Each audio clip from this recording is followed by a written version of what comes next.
Hi, and welcome to another episode. Today we are doing a Bible quiz. Yes, we are doing Bible quiz on the study of the Bible. We're doing a marathon study of the whole Bible, and now we are on Judges. Yes. So today's Bible quiz is going to cover from Genesis to Joshua. I will try to ask around the areas that you haven't done in the prior episodes. So here we go. Shalom. Why did people used to live longer before the flood than after the flood? Well, basically, what I want to say is still in the theory, it is still theoretical, but basic understandings and what people may think about it is that basically, before the flood, there was a water canopy which only had to be a few meters thick that would have blocked out radiation coming from the sun and also from the solar system. So, as we know, radiation, such as UV and obviously from the sun and that, it speeds up the aging process in our cells as it kills cells, and the body's got to keep on building up the cells and putting them back together and that. So, as there was that overlaying canopy over the earth, it would have blocked and shielded the earth from these hazardous radiation.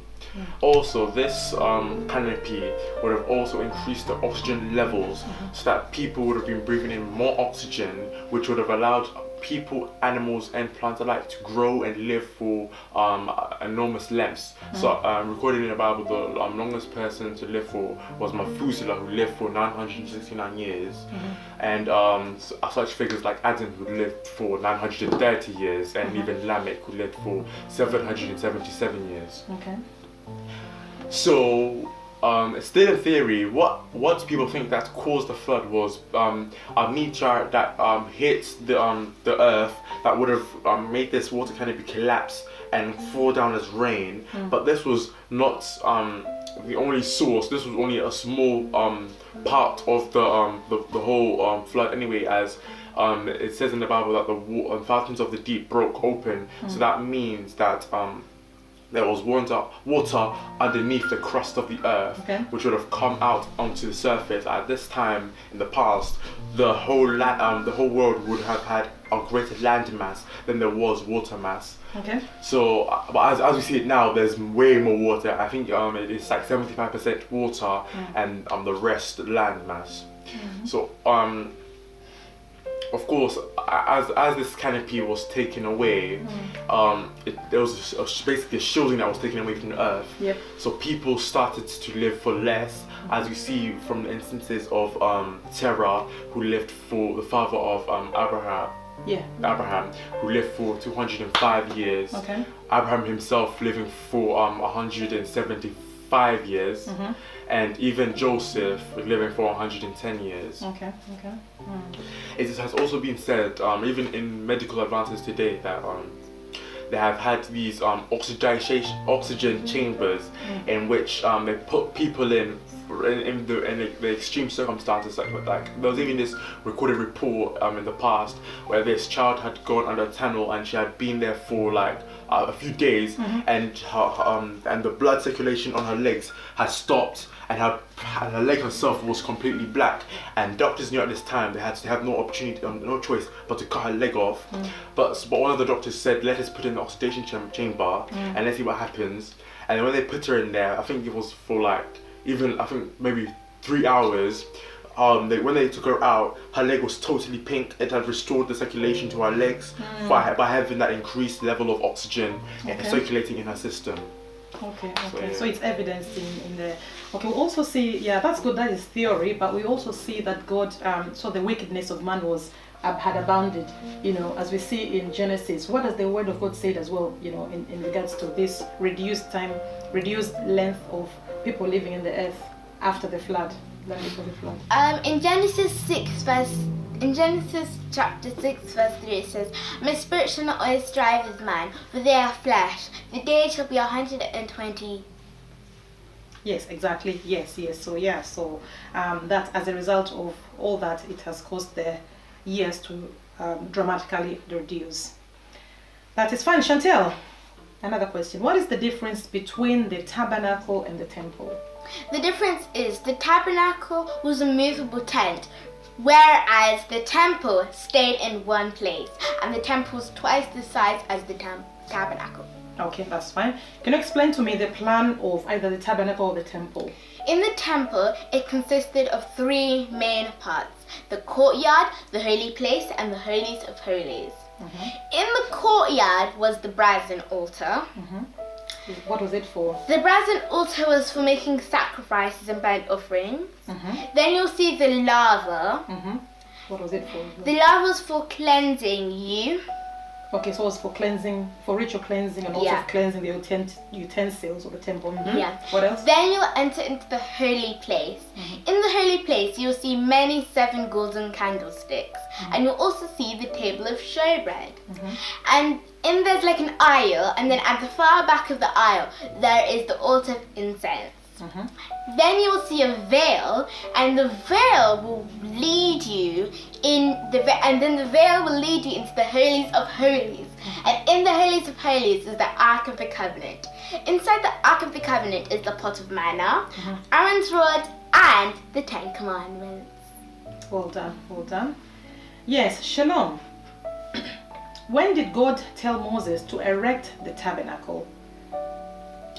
Well, basically, God told Moses to erect the tabernacle on the 2nd year of their wilderness journey. So we've got to think about it. So on the 2nd year of the 1st month, which was Nisan, God told Moses to erect the tabernacle in the midst of the people. And where was that? It was like Mount Sinai. Right? At Mount Sinai. Okay, so it's like the first year after they left Egypt, isn't it? So how long did they stay with the tabernacle overall? Until Solomon built the first temple, it was a span of about 485 years. Okay, that is fine. Yeah. Okay, so when they reached, they had gone through the wilderness and now they are in the promised land. Where did they put the tabernacle? Well, when they were had taken the promised land, when they were going to take the promised land, at first they put it in Gilgal. Sorry, I forgot how to say it. Okay. Gilgal. So obviously, after time they found that it was very inconvenient for to be able to get there. So they decided to move it to Shiloh. Okay, and why did they move it to Shiloh, and how long did it take for them to move it in Shiloh? Do you remember? Wait, what was the question, sorry? How long did it take before they moved it to Shiloh from Gilgal? How long? I think it slipped my mind. Chantel, do you remember that? No. It took them 7 years, because how long did it take them to, they had to allot, Joshua had to allot tribes, isn't it? To allot the land, the tribes, isn't it? So it's until they had given each tribe their land, that's when they had to move the tabernacle in the central place, isn't it? Well done, well done. Chantel, explain 2 angelic sights that Jacob had when he was going to Haran and back. Well, when he was going to see his uncle, he slept on a rock and had a dream of angels ascending and descending, and this was at Bethel. And then when he was coming back, he fought with an angel, and the angel changed his name to Israel, and that was near River Jabbok. Yes, that's very good. Yeah, sometimes it's very easy to, mix these two. Yeah, to mix these 2 angelic sights. Shalom. Explain how the tribes of Israel were located in the Promised Land. Okay, so in the Promised Land, I'm going to start with the center tribe, which was Benjamin. Now, Benjamin, to the west side of Benjamin, you would have found Dan. Now, to the south of these 2 tribes, there would have been Judah and Simeon. But Simeon was inside Judah, but more to the south. Okay. And then to the north of Benjamin, you would have found Ephraim. Above Ephraim, you would have found Issachar. Above Zebulun. Just above Ephraim. Chantel, do you remember who's above? Is it Zebulun? No. Eastern Manasseh. Eastern Manasseh. Eastern Manasseh. And then Issachar. Okay. Above Eastern Manasseh. And then you would have found Zebulun. And then sort of going towards the ark would have been Naphtali, and then to the west of Naphtali you would have found Asher. Okay. And then on the east side of Jordan River, you would have found on the top it would have been Eastern Manasseh. Under that would have been Gad, and under that would have been Reuben. Yes, indeed, yes. Well done. That is very, very good. Chantel, which tribes in the Promised Land did God order utter destruction? The Hittites, the Amorites, the Canaanites, the Perizzites, the Girgashites, the Hivites, and the Jebusites. Because these 7 tribes were the worst tribes, worse than any other lands before them. So God did want them to become a snare to his children. Okay, that's fine. Explain briefly how Joshua went about conquering the Promised Land. His plan. Yes, yeah. So his plan was very clever. He decided to start from the middle, then the south, then the north. Why? Because he thought, if I started from the north, then the southern ones and the middle ones will come together. Okay. If I start from the south, then the northern ones and the south and middle ones will come together. So he decided to start from the middle and cut it. To cut the resistance. Okay, that's fine. So explain to us a bit briefly how he went about. He started from Jericho, then Ai. What happened is then the Gibeonites had heard of all the wonderful things that God had done for the Israelites. So they decided to trick them and make a peace treaty. Okay. And then when the children of Israel found out that they made the peace treaty, they said, then we just have to make them our slaves. So they made them their slaves. Later on, the other lands had heard of this, so they decided to attack the Gibeonites. Okay. Then Gibeonites sent word to Joshua, and Joshua defeated the other tribes, but in a very miraculous way. He decided, and so he went, and God sent hailstones as well while they were killing them. And more people were killed by the hailstones than by the Israelites themselves. And Joshua also said, sun and moon, be still! And they went still. Okay, that's good. Okay, continue. And then when they were coming to the southern ones came together. They had a coalition. Yeah.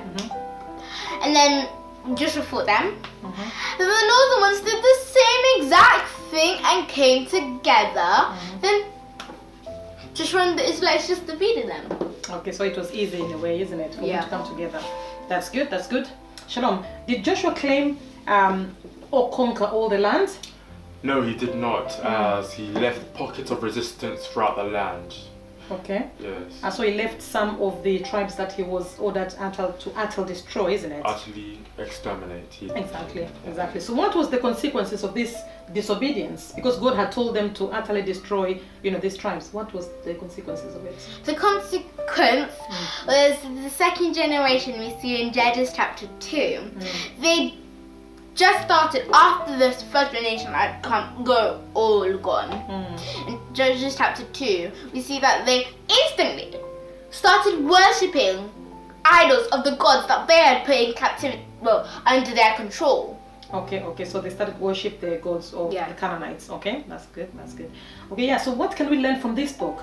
Shalom. Well, this book shows us the spiritual significance of adhering to spirit and letting go of our flesh. So as we understand, when they crossed the Jordan, that symbolizes our coming into spirit and leaving the old life, the old flesh behind. Okay.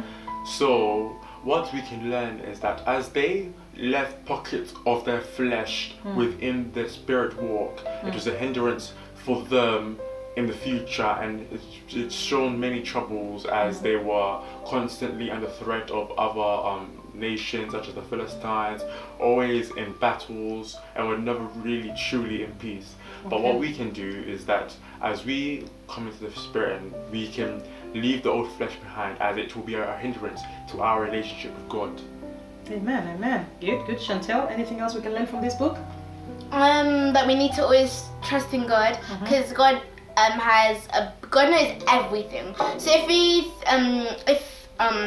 if we decide to not do what God tells us, God knows what can happen to us later on, or even our children's and children's children. So God has the bigger picture. So we should always follow what God thinks.